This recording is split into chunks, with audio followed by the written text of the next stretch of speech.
bari bicaye mu ishuri, agatotsi kagira gutya karamutwara. Mu gukanguka yashidukiye hejuru, maze asanga ipantaro yiratose ndetse naho yicaye hasi haratose, bigaragara ko yinyariye ubwo yarasinziriye. Amahirwe yagize nuko yari yicaye mu ntebe z'inyuma, bagenzi be ntabwo bahise babibona. Umwana wari ukiri muto w'umuhungu wicaye mu ishuri yumvise abuze icyo akora neza.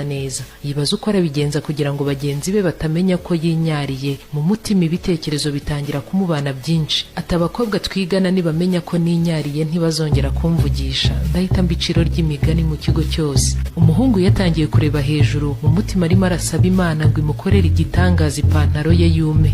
Ubwo mwarimu nawe warimo yigisha yavuye imbere agana mu ntebe z'inyuma. Umuhungu akabona mwarimu arimo araza amusatira, ubwoba buramwica, umutima urushaho gutera vuba cyane. Umwe mu banyeshuri bari bicaye iruhande rw'uwo musore winyariye asa n'usitara ku ntebe. Icupa ry'amazi yari afite mu ntoki rigwa kuri wa muhungu winyariye, amazi yose amumenekaho. Abanyeshuri bose bahindukiriye icyarimwe bati ni biki bibaye? Mu gihe abanyeshuri bose barimo bijujuta, bamwe batari njye amennyeho amazi namwica, abandi batarakimukoze kabisa, abantu bari bugire ngo yinyariye. Abanyeshuri bakomeza kuvuga batyo, ntibakamenye ko uwo bamennyeho amazi n'ubundi yari yinyariye. Umuhungu winyariye mu ishuri we kumumenaho amazi ntacyo byamutwaye, ahubwo byaramunejeje, byatumye abandi batamenya ko yari yinyariye. Mwarimu yabwiye uwo munyeshuri ati genda aho babika iniforume nshyashya babe bagutije ipantaro wambare, hanyuma yitose uyanike, nujya gutaha urahindura wambari yawe iraba yamaze kuma,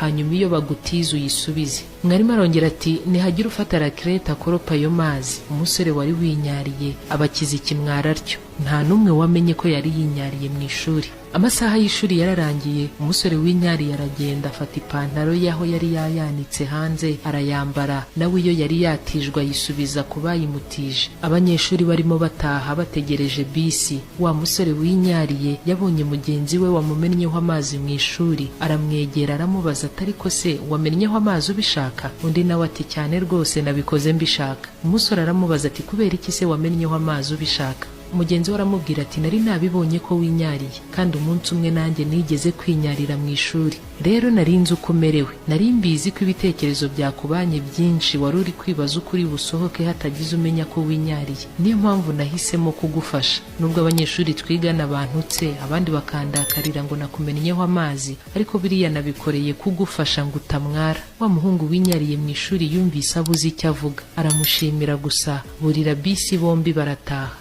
Inama y'umunsi. Ibi nibyo natwe tubamo mu buzima bwa buri munsi. Hari ubwo ubona umuntu ari mu kibazo ukamuseka, ukirengagiza ko nawe wigeze kunyura mu kibazo gisa nk'iki. Mugenzi wawe ashobora kukwegera akakubwira ati wankorejeho ikarita kuri bisi ko njye nta mafaranga mfite, ukamuseka ukamubaza uburyo yaje mu mujyi azi ko nta tike afite, nyamara ukirengagiza ko nawe hari igihe ukwezi kwarangiraga nta n'igiceri cy'ijana kirakugera mu ntoki. Mugenzi wawe yakwiyambaza bagiye kumusohora mu nzu, ukajyaho ukibaza ukuntu umuntu akodesha inzu adashoboye kwishyura, ukabimubaza wirengagije ko nawe utarazamuka mu ntera, hari aho wasize wambuye amezi 5 y'inzu yose utayishyuye. Wiseka mugenzi wawe kuko ibyamubayeho uyu munsi nawe ejo bishobora kukubaho.